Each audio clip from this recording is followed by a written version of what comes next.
കണ്ണൂർ വളപട്ടണം കളരിവാതുക്കൽ ഭഗവതി ക്ഷേത്ര പുനരുദ്ധാരണ കമ്മിറ്റി പിരിച്ചുവിട്ടു.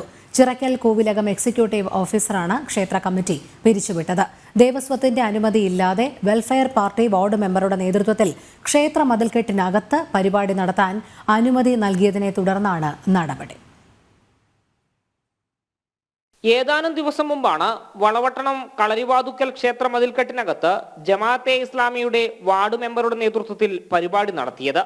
വളപട്ടണം പൈതൃക യാത്ര എന്ന പേരിൽ ദേവസ്വത്തിന്റെ അനുമതിയില്ലാതെയായിരുന്നു ക്ഷേത്രമുറ്റത്തെ പരിപാടി.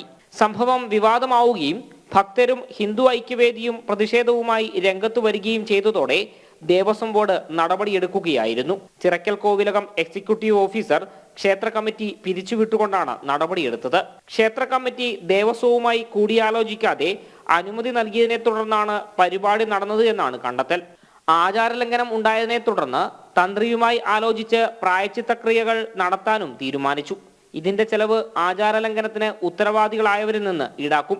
കൂടാതെ ആചാരലംഘനം സംബന്ധിച്ച് ദേവസ്വം വളപട്ടണം പോലീസ് സ്റ്റേഷനിൽ പരാതി നൽകുകയും ചെയ്തു. ജനം, കണ്ണൂർ.